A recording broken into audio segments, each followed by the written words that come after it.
อฮะ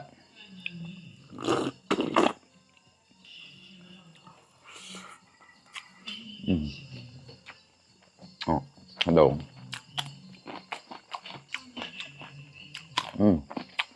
บ้าอดพออ่อนมากครับ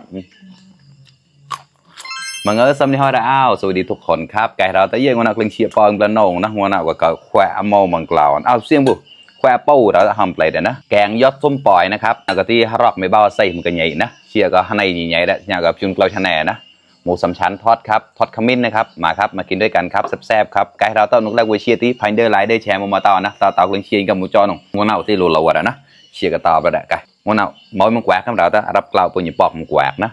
กวาดมาบอดจะพอยแขวะเงาเลยหยิบปอกกับสัมปาlah nhạo xây một cái đấy xí họ này nó còn ngô nào cái bài cũng chua đấy thì ngô cái lựu anh nhỉ chạy cái tay toàn ngô số sau đấy đấy sốt chấm khỏe lẻ nè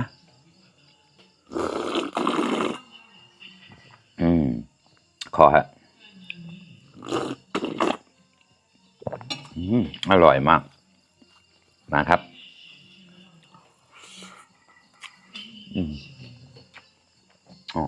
โด่ง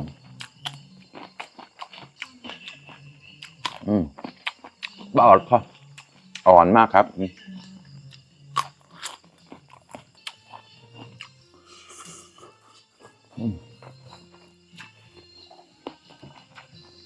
ผักกาดขาว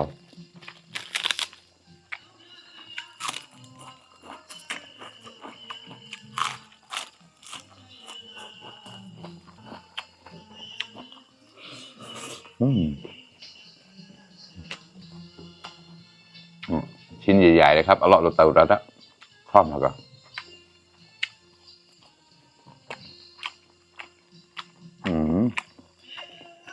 อร่อยมาก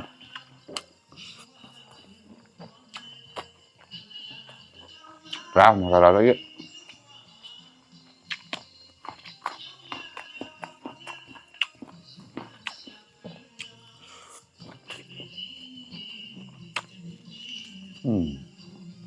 ข้าว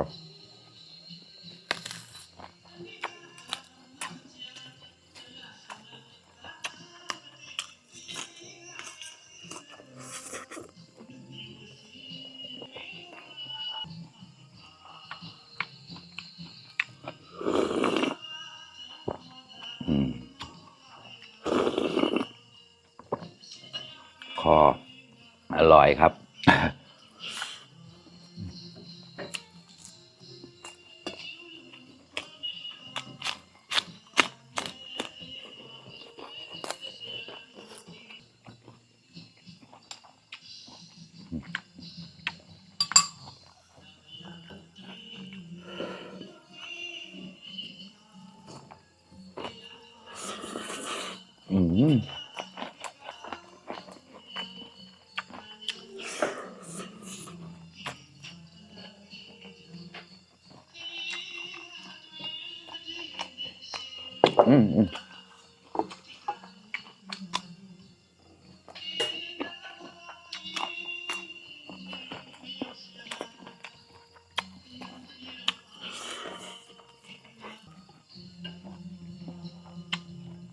เจ้าสิริแขวะเชียร์กับจุงเกลดมันก็ขนาดนะ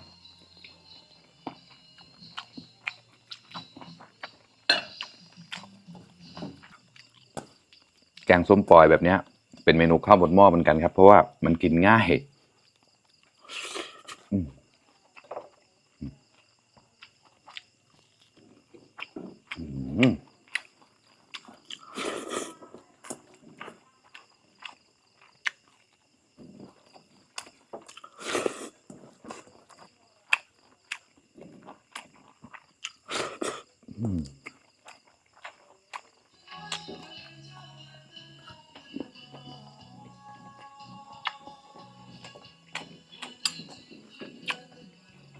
หัวออดเดือดทอดนะ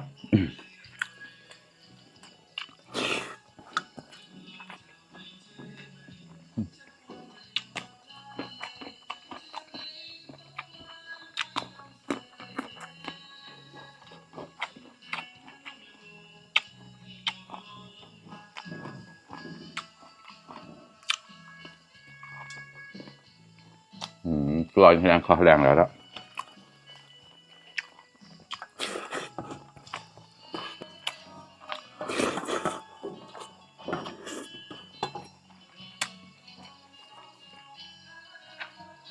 อืม